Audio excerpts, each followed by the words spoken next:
सोचिए, एक छोटा सा कमरा, दीवार पर टेढ़ा मेढ़ा अमेज़न का लोगो चिपका हुआ और एक आदमी अपने कंप्यूटर पर झुका बैठा टाइप कर रहा है।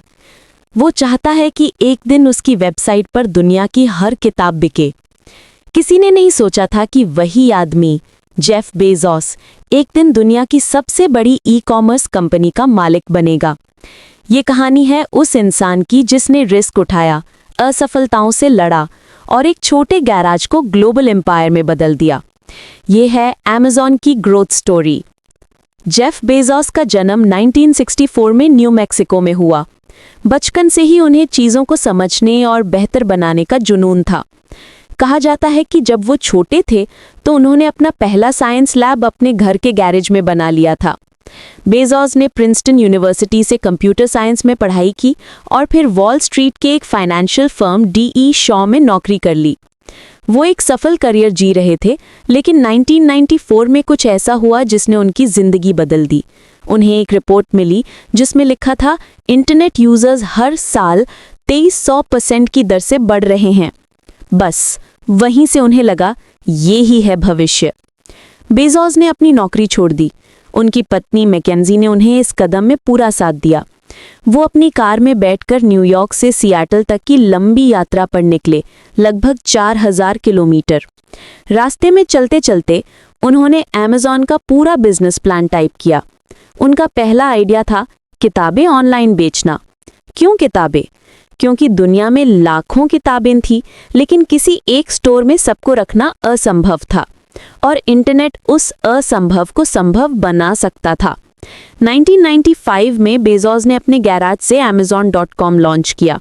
शुरुआत में सिर्फ 3 कंप्यूटर, कुछ किताबें और एक सपना था। उन्होंने अपने दोस्तों और परिवार को ईमेल भेजकर साइट पर आने को कहा। पहले ही महीने में Amazon ने 50 अमेरिकी राज्यों और 45 देशों में किताबें बेच दी। लेकिन असली कमाल बेजोस के सोचने के तरीके में था।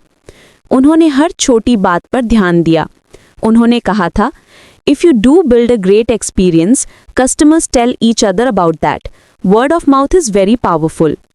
Amazon ने customer reviews, one click buy और पर्सनलाइज्ड रिकमेंडेशंस जैसी सुविधाएं दी जो आज आम लगती हैं, लेकिन तब क्रांतिकारी थी। 1997 में Amazon शेयर बाजार में लिस्ट हुई, लेकिन अगले कुछ साल बेहद कठिन थे। .com बबल के फटने से सैकड़ों इंटरनेट कंपनियां बंद हो गई। लोग कहने लगे Amazon भी अब खत्म हो जाएगी, लेकिन जेफ बेजोस डटे रहे। उन्होंने कहा, We are willing to be misunderstood for long periods of time. Amazon ने अपने प्रॉफिट से ज्यादा निवेश भविष्य में किया। वो जानते थे कि अगर वे ग्राहक का भरोसा जीत लेंगे तो पैसा अपने आप आएगा। धीरे धीरे Amazon ने किताबों से आगे बढ़कर सीडीज, इलेक्ट्रॉनिक्स और हर चीज बेचना शुरू किया। और फिर आया वो समय जब Amazon मार्केट प्लेस बना, जहां छोटे बड़े सेलर भी अपने प्रोडक्ट बेच सकते थे। यहीं से शुरू हुआ ई-कॉमर्स का असली क्रांतिकाल। Amazon की असली ताकत सिर्फ बिक्री में नहीं थी, बल्कि इनोवेशन में।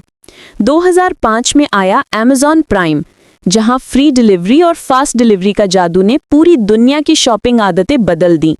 फिर आया AWS यानी Amazon वेब सर्विसेज, जिसने कंपनियों को क्लाउड कंप्यूटिंग की सुविधा दी। आज AWS से ही Amazon को सबसे ज्यादा मुनाफा मिलता है। बेजोस ने अलेक्सा, किंडल, Amazon Go और ब्लू ओरिजिन जैसे प्रोजेक्ट से दिखा दिया कि वो सिर्फ एक व्यापारी नहीं, बल्कि एक विजनरी हैं जो आने वाले 50 सालों का ब्लूप्रिंट सोच रहे हैं।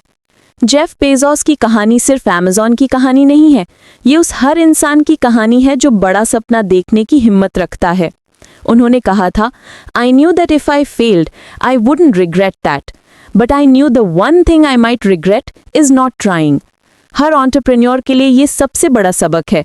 रिस्क लो, कोशिश करो और हारने से मत डरना, क्योंकि जब तुम कस्टमर को पहले रखोगे तो दुनिया तुम्हारे साथ होगी। Amazon की कहानी हमें सिखाती है कि हर छोटा आइडिया अगर सही नियत और लगन से किया जाए तो वो पूरी दुनिया बदल सकता है। तो अगली बार जब तुम कोई छोटा सपना देखो, उसे इम्पॉसिबल मत कहना, क्योंकि शायद वही सपना अगला Amazon बन जाए। अगर आपको ये कहानी पसंद आई तो ऐसी और बिजनेस कहानियां जानने के लिए चैनल को सब्सक्राइब जरूर करें।